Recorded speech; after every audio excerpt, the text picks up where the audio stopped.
할렐루야. 오늘은 누가복음 5장 말씀입니다. 죄인을 부르러 오신 예수님께서 베드로를 비롯한 제자들을 부르시게 됩니다.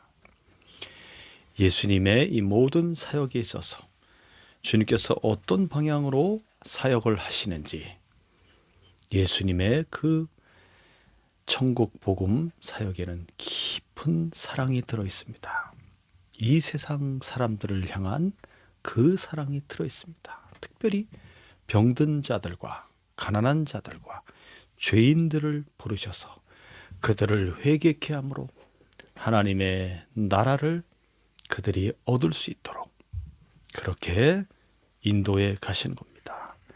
베드로를 비롯하여 여러 제자들을 갈릴리 바다에서 부르시게 됩니다.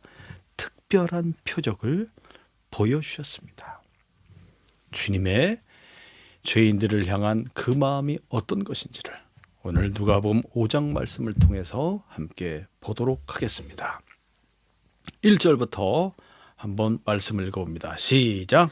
무리가 몰려와서 하나님의 말씀을 들으시되 예수는 게네사렛 호숫가에 서서 호숫가에 배 두 척이 있는 것을 보시니 어부들은 배에서 나와서 그물을 씻는지라. 네, 예수님께서 이렇게 공생의 사역을 시작하실 때 광야로 들어가셔서 유대 광야에서 40일을 금식하셨고, 그리고 이미 세례를 받으셨죠. 요단강에서 세례요한에게 세례를 받으시고 성령의 충만을 받으신 이후에 유대 광야로 이끌려 가셔서 40일을 금식하시고 마귀의 시험을 물리치시고, 그리고 이제 갈릴리로 가시게 되는 겁니다.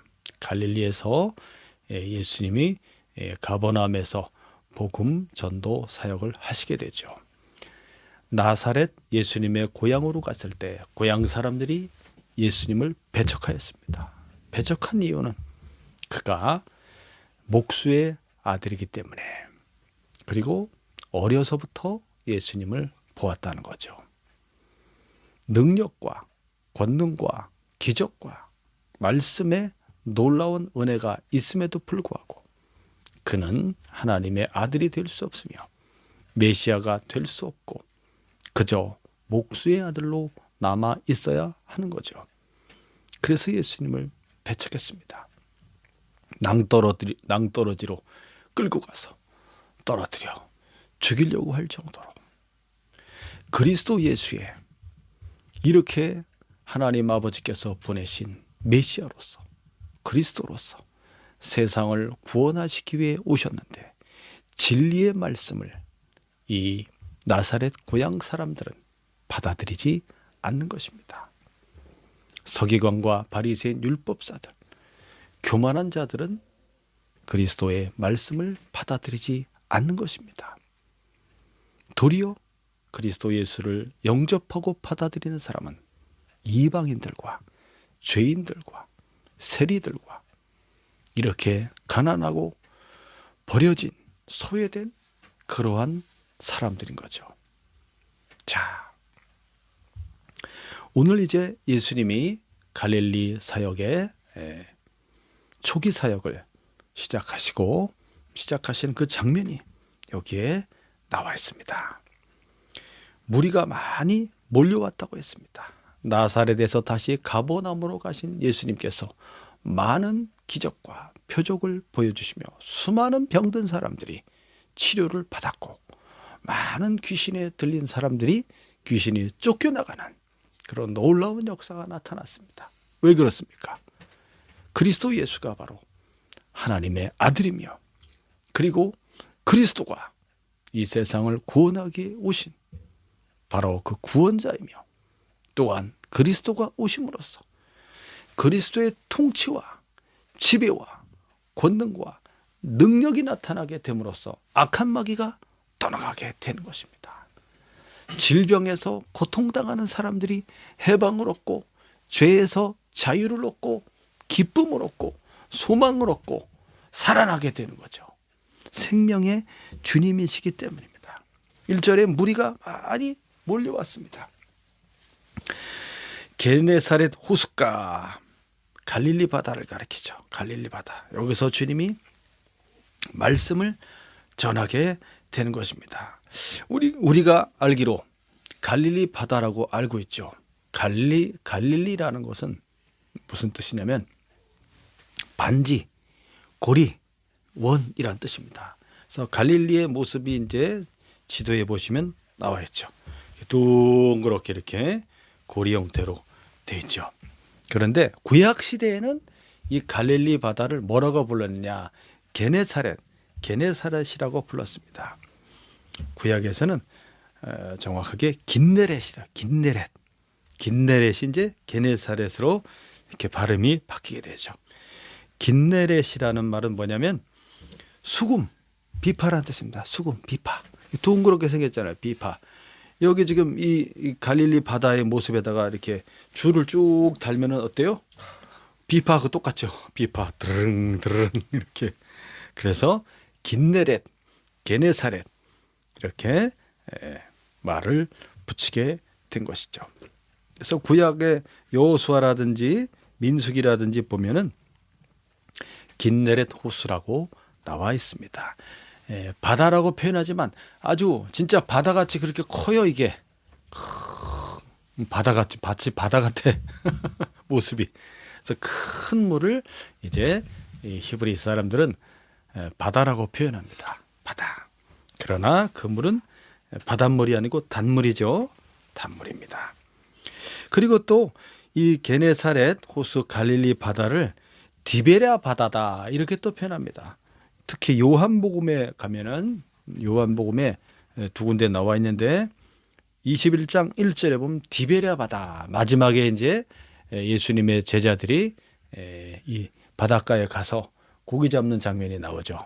부활하신 주님을 이제 여기서 만나게 되고 예수님께서 베드로에게 네가 나를 사랑하느냐 하면서 3번 물어보게 되죠. 그때 그 장면을 갈릴리 바다라고 하지 않고 디베랴 바다라고 했습니다. 갑자기 왜 디베랴가 나오냐 하면은 지도에 보세요. 지도에 보시면 티베리아라고 되어 있죠. 이 갈릴리 바다 서쪽에 보면 아래쪽에 보면 티베리아 바다라. 티베리아라고 나오죠. 여기는 헤롯 안디바가 예수님 시대의 왕입니다. 헤롯 왕. 헤롯 안디바가 이 당시 로마 황제가 티베리우스입니다. 티베리우스.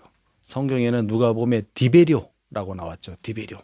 이 티베리우스 황제에게 바치기 위해서 여기 특별히 이 갈릴리 이 바다에 이제 티베리아 이곳을 이 디베리아라고 하죠. 거기를 신도시를 개발한 거예요. 이 헤롯 안디바가 멋지게 만들었어. 그래서 지금도 이게 남아 있답니다. 이 성이 갈릴리의 여러 성들은 다 없어졌는데 이 성은 남아 있대요. 디베리아. 그래서 신도시를 만들어 갖고 황제의 이름을 따 갖고 디베리아, 티베리우스, 티베리아 맞죠? 그래서 디베리아라고 이름을 붙인 거예요. 황제에게 바친. 그래서 이 호수를 이제 디베리아 바다라고 그렇게 말하게 되었던 것입니다. 로마의 두 번째 황제죠. 두 번째 황제. 이 티베리우스는 로마의 두 번째 황제예요. 근데 이 사람이 23년간 이제 통치를 하게 되는데 13년 동안은 열심히 통치를 했어요. 그리고 나서 마지막 10년은 에라 모르겠다. 너무 힘들다. 그래서 이제 다른 사람에게 대리 통치를 하게 하고 자기는 휴양을 떠났습니다. 어디로 떠났냐면 로마 아래쪽에 보면 나폴리라는 아주 멋진 항구가 있어요. 나폴리 항구에 카프리라는 섬이 있습니다. 카프리섬. 카프리섬에 가서 너무나 좋은 경치 속에 경관 속에서 거기서 이제 휴양과 휴식과 쾌락과 아주 그냥 즐거운 여생을 거기서 보내게 되는 거죠. 이 사람이. 그러면서 갈릴리 바다를 이 사람이 보게 되는데 와 저걸 그대로 그냥 싹 들어가지고 우리 로마에다 갖다 놔면 좋겠다 할 정도로 그렇게 탐을 냈어요. 그래서 헤롯 안디바가 그 디베랴 그 동네를 아주 신도시를 개발해 갖고 황제에게 바치게 되는 거죠. 야, 바로 예수님께서 공생의 사역을 하시면서 마지막에 십자가에 죽을 때까지, 그때까지 있었던 로마의 황제가 바로 이 티베리오 황제인 겁니다. 예수님은 마지막까지 정말 만왕의 왕, 만주의 주, 하나님의 아들로서 이 세상의 인간이 되어 메시아 그리스도 왕으로서 세상에 왔지만, 또 그 누가 예수님을 왕으로 영접했습니까? 예수님은 하나님의 아들로서 진정한 왕으로서 모든 왕들 위에 뛰어난 왕이시지 않습니까? 그럼에도 불구하고 자기 목숨을 바쳐서 십자가에 죽는 고난의 길을 쫙 하시는데, 그때의 왕이 로마 황제가 이 티베리우스라니까요. 자기 정치하기 힘들다 그러면서 다 팽개치고 부하한테 맡겨놓고 자기는 휴양을 떠나서 10년 동안 휴양지에서 쾌락 속에서 있었는데, 누구는 그렇게 여생을 즐기면서 휴양지에서 그냥 먹고 마시며 편하게 보내는 사람이 있는가 하면, 누구는 고난의 길을 묵묵히 쫙 십자가의 길을 가는 이런 모습이 대비되지 않습니까? 이야, 예수님 바로 그 티베리아 바다라고 하는 갈릴리 바다, 거기서 예수님이 복음 전도 사역을 하신 겁니다. 대부분의 예수님의 사역이 갈릴리에서 이루어졌다고 보시면 되겠습니다. 거기 갔더니 배가 두 척이 있고 호숫가에 어부들이 나와서 그물을 씻고 있었다고 그랬죠. 여기 어부들은 누굴까요? 바로 베드로와 안드레 두 형제, 그리고 야고보 요한. 이 네 명은 항상 같이 붙어 다니는 동업자입니다. 동업자들이었어요. 베드로와 안드레는 베세다 출신의 사람이었고, 야고보와 요한도 아마 그 근처에 가버나움 사람인 것으로 보여집니다. 여러분, 자, 그 다음 페이지에 갈릴리 바다를 한번 보십시오. 갈릴리 바다, 이 남북으로 길이가 21km나 됩니다. 21km. 그리고 이제 이 폭이 긴 거는 12km가 되고 짧은 쪽은 8km가 되는, 그리고 이제 해수면보다 이게 200m, 210m 아래로 쭉 꺼져 있어요. 그리고 이제 이 갈릴리 바다 둘레로 옆에 이 지형이 쭉 이렇게 계단식으로, 이렇게 단구라고 해서 계단식 절벽으로 쫙 이루어져 있어요. 이게 절벽으로 쫙 이루어져 있고, 삥 돌아가면서 이제 평야가 이렇게 지금 푸른색으로 보이는 초록색이 평야입니다. 평원들이 이렇게 넓은 평원도 있고, 그 북쪽의 넓은 평원은 베세다 평원입니다. 여기서 오병이어의 기적을 일으켰던 곳이죠. 그래서 구조상으로 예수님이 이곳에 서서 말씀을 전할 때, 이게 저 멀리 있는 사람한테까지 이 목소리가 전달될 수 있는 그런 구조예요. 뒤에가 병풍처럼 쫙 이렇게 절벽이 딱 막아서 밑에는 푹 꺼져 있고, 그래서 배를 띄워서 예수님이 이 말씀을 전하실 때 사람들의 귀에 잘 들리는 바로 그런 구조였습니다. 특히 갈릴리 바다는, 이 갈릴리 바다 저 북쪽으로 올라가면 헐몬산이라고 해서, 헐몬산이 높은 2000m가 넘는 만년설이 덮인 헐몬산에서부터 아주 생수가 거기서 흘러나와요. 생수, 맑은 물에 그냥 퍼서 마셔도 돼. 그 생수가 쫙 흘러내서 갈릴리 바다로 들어가는 거예요. 물이 정말 깨끗해. 그래서 여기에는 200종이 넘는 많은 물고기 어종들이 살고 있다고 그래요. 그래서 풍부한 물고기가 아주 풍부한 곳이다. 그리고 여기는 비옥한 그런 충족토로 돼 있어서, 그리고 날씨도 따뜻하고, 그래서 물도 풍부하고, 그래서 거기에 농산물이 잘 됩니다. 잘 된다고 그래요. 밀과 보리와 무화과와 포도와 그리고 각종 야채들이 아주 재배하기에 적합한 곳이다. 환경적으로 그런 곳이 되겠습니다. 그런데 또 한 가지, 여기에 갑작스런 기상 변화가 일어나서 심한 그런 광풍, 폭풍이 일어날 때가 있다는 거예요. 왜 그러냐? 남쪽에서부터 따뜻한 바람이 아라바에서부터 쫙 불어오고, 그리고 위쪽에서는 헐몬산에 아주 차고 건조한 시원한 바람이 불어오게 되죠. 그것이 따뜻한 바람과 시원한 바람이 마주치면서 돌풍이 일어난다는 거예요. 그래서 어부들이 큰 위험을 겪을 때가 가끔 있다는 거죠. 그래서 제자들이 이제 예수님이 건너가라고 해갖고 이제 먼저 가라고 해서 가다가 돌풍을 맞바람을 치니까 이게 가질 못해갖고 막 아주 힘겨워할 때 새벽 한 2시쯤 돼갖고 예수님이 무리를 걸어서 쭉 오시지 않습니까? 그래갖고 놀래갖고 유령인 줄 알고 막 했던 그 장면 있죠. 주님께서 무리를 걸으시면서 이 풍랑치고 거센 바람을 잠잠케 하는 그러한 놀라운 신적 권능을 예수님이 보여주시는 장면이 여러 번 나오게 됩니다. 바로 이곳이 바로 갈릴리입니다. 갈릴리 저 위쪽에 베세다 평원 있죠. 그 왼쪽으로 가면 가버나움, 그리고 이렇게 게네사렛 평원이 있고, 자, 이 지역이 바로 예수님이 복음 전도하였던 그런 지역이 되겠습니다. 갈릴리 복음 전도 사역이 1차, 2차, 3차에 걸쳐서 이렇게 1년 10개월 정도 예수님이 거기서 사역을 하시게 됩니다. 3절부터 읽어보겠습니다. 3절부터 시작. 예수께서 한 배에 오르시니 그 배는 시몬의 배라. 육지에서 조금 떼기를 청하시고 앉으사 배에서 무리를 가르치시더니 말씀을 마치시고 시몬에게 이르시되 깊은 데로 가서 그물을 내려 고기를 잡으라.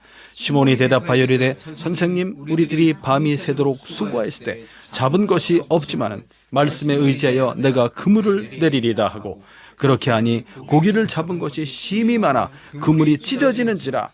이에 다른 배에 있는 동무들에게 손짓하여 와서 도와달라 하니 그들이 와서 2배의 채움에 잠기게 되었더라.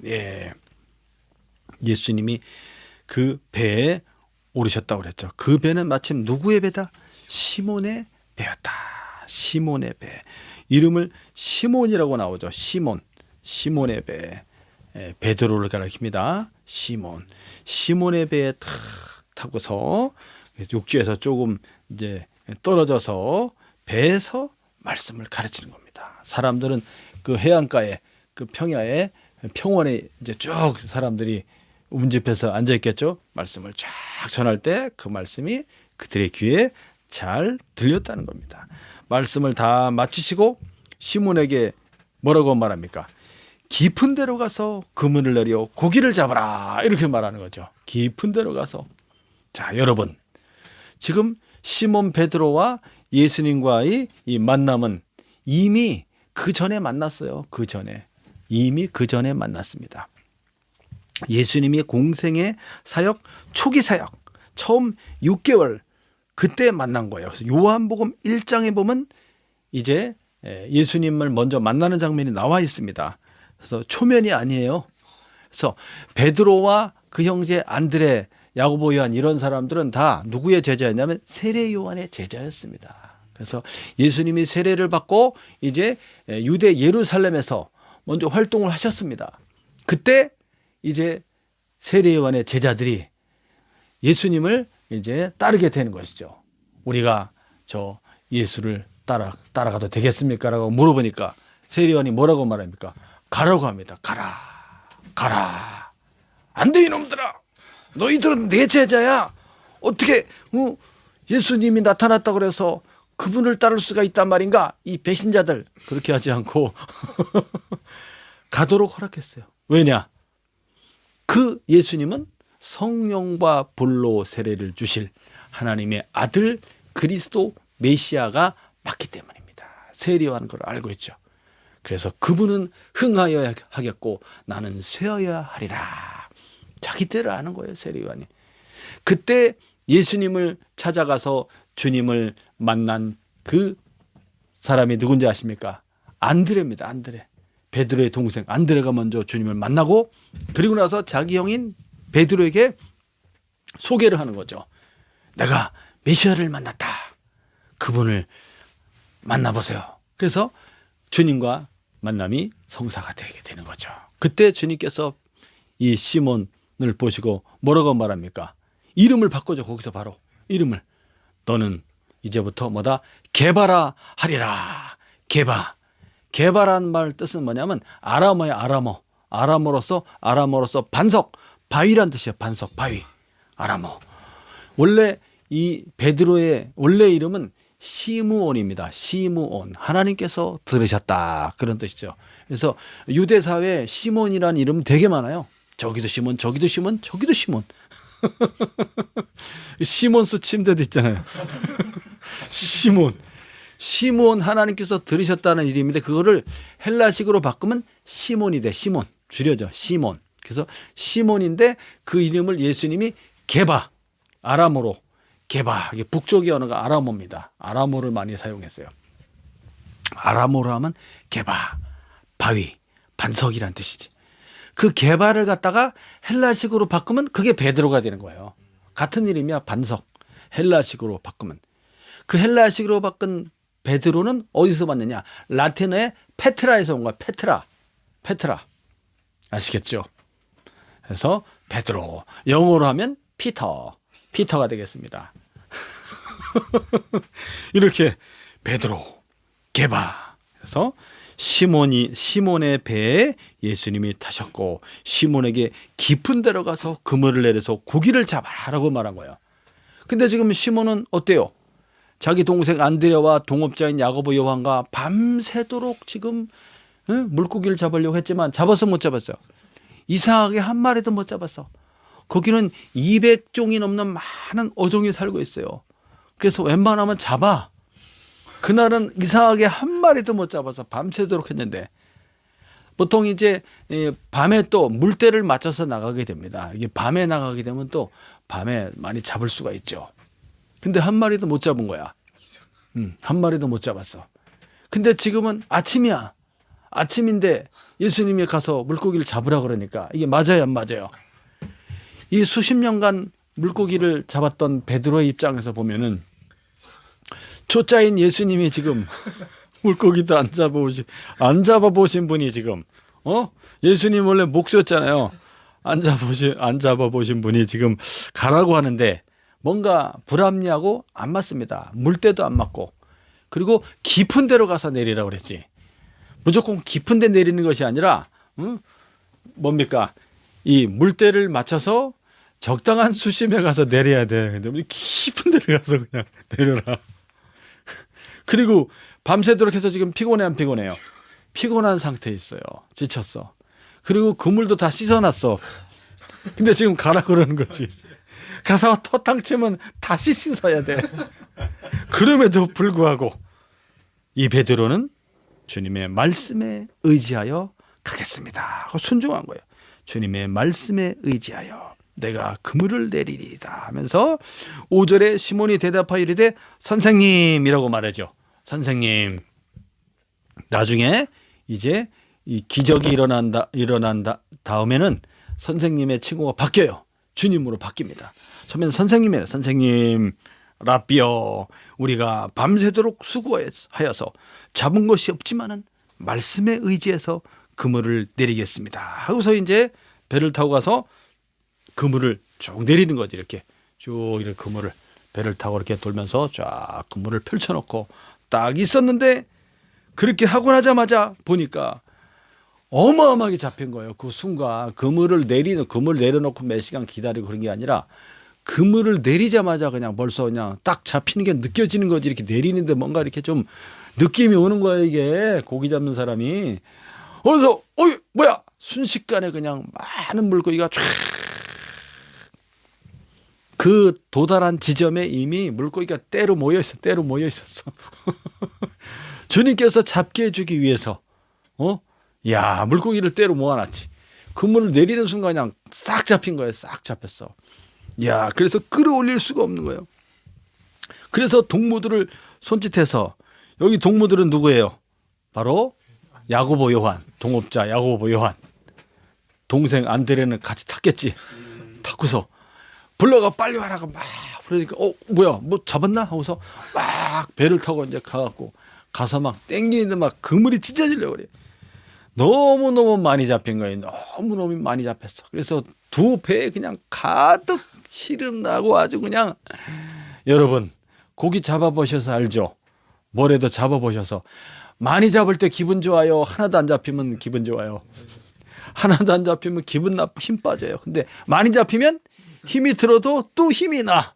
그래서 그만 야 이거 무슨 일이냐 이게 웬 대박 터졌냐 하면서 꽉 잡는 거지 막.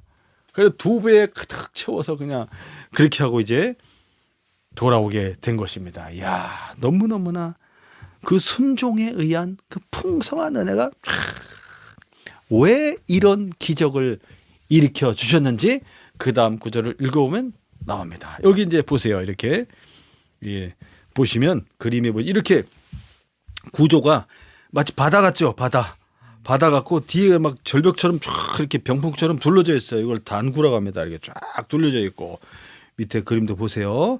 이렇게 또 주변에 이런 평원이 있습니다. 평원이 이렇게 평원이 이런 데 앉아서 말씀을 듣게 되는 겁니다. 자, 평원이 있고 그 다음에 밑에 식탁에 보면은 이렇게 이게 이제 현지 거기 식당에서 파는 거예요. 이렇게 야채들과 함께 물고기 있죠. 물고기 이렇게 생긴 물고기들이 많이 있다는 거예요. 이게 베드로 고기입니다. 베드로 고기 한번 먹어보고 싶죠. 성지순례 가서 꼭 먹어봤으면 좋겠습니다. 자, 그다음 8절부터 읽어보겠습니다. 시작. 시몬 베드로가 그를 보고 예수의 무릎 아래 엎드려 이르되 주여 나를 떠나소서 나는 죄인이로소이다 하니 이는 자기 및 자기와 함께 있는 모든 사람이 고기 잡힌 것으로 말미암아 놀라고 세베대의 아들로서 시몬의 동업자인 야고보와 요한도 놀랐습니다. 예수께서 시몬에게 이르시되 무서워하지 말라. 이제 후로는 내가 사람을 취하리라 하시니 그들이 베드를 육지에 대고 모든 것을 버려두고 예수를 따르니라. 할렐루야. 이제 이름이 시몬 베드로라고 나오죠. 이미 이전에 이제 시몬을 만나서 그 이름을 개발하리라 해서 베드로, 헬라어로 하면 베드로죠. 이름이 바뀌어졌습니다. 예수님은 무엇을 보고 시몬의 이름을 이렇게 반석, 바위 이런 걸로 이렇게 좋은 이름으로 바꾸셨을까요? 뭘 보고 바꾸셨을까요? 베드로가 아주 그 시몬이 처음부터 그냥 비범하게 생겼나? 수염이 아주 멋있게 쫙 길러지면서 눈이 그냥 반짝반짝하면서 쫙 뭔가 그렇진 않을 것 같아요. 주님께서는 야, 참 신기합니다. 시몬을 보자마자 네 이름을 게바라 하리라, 베드로라 하리라. 이 반석 위에 내 교회를 세우리니 이렇게 말하지 않습니까? 베드로 아주 큰 인물이 될 사람이에요. 주님께서 미리 알아보셨고 미리 택하신 하나님 아버지께서 택하신 바로 그리스도께 보내시는 그리스도의 사람인 거예요. 이 사람들이 아버지가 택하여서 보내준 사람인 거예요. 그래서 주님께서는 내 양들은 내 음성을 알며 내가 끝까지 그들을 지킬 것이다 이렇게 말하죠. 그래서 예수님이 요한복음 17장에 이제 겟세마네 동산에서 이 제자들을 위해서 기도할 때 아버지여 내게 주신 이 사람들은 아버지의 것이지만 또 제 것입니다. 아버지의 이름으로 이들을 지켜 보존하여 주십시오 하면서 이렇게 기도하는 장면이 나옵니다. 이미 하나님께서 택하여서 그리스도의 사람으로 그리스도의 제자로서 보내주신 것입니다. 그리고 앞으로 그가 이렇게 큰 일을 할 것이라는 것을 주님이 미리 내다 보시는 겁니다. 너의 이름을 베드로라 하리라. 그래서 베드로가 이제 그 놀라운 표적 앞에 너무너무 놀랐다고 그랬죠. 예수님의 무릎 앞에 예수님 앞에 무릎을 탁 꿇어서 엎드리면서 주여 나를 떠나소서 나는 죄인이로소이다 이렇게 말했어요. 왜 그랬을까요? 그 크신 예수님의 신적 권능 앞에서 자기 자신이 얼마나 초라하고 나약하며 죄인인지 그 모습이 쫙 드러나게 되는 것이죠. 그래서 저는 죄인입니다 하면서 이제 주님 앞에 엎드리게 되는 것입니다. 주여라고 말했어요. 주여. 아까는 선생님이라고 말했지만 이제는 주여라고 말했습니다. 여기서 주여, 주라는 단어는 하나님과 동의어로 쓰여져 있습니다. 이 주라는 말은 주, 헬라어로 키리오스라는 이 단어는 하나님 아버지께 붙이는 이름이에요. 창조주께. 예. 그럼에도 불구하고 이 베드로가 선생님에서 주님으로 이제 고백을 하게 된 것입니다. 70인역이라고 있습니다. 예수님 오시기 전 300년 전에 이제 이집트의 알렉산드리아에서 유대인의 72명이 이제 구약 성경을 그 당시의 언어 헬라어입니다. 헬라어, 그리스어. 헬라어로 번역을 해서 만들어낸 성경이 70인역입니다. 70명이 번역했다. 해서 그 70인역 성경에 보면 거기에 구약의 주라는 단어를 퀴리오스라는 헬라어로 번역을 했죠. 지금 그 단어로 베드로가 고백하고 있는 것입니다. 주여, 나를 떠나소서. 저는 죄인입니다. 보잘것없는 사람입니다. 하고 고백을 하게 되는 것입니다.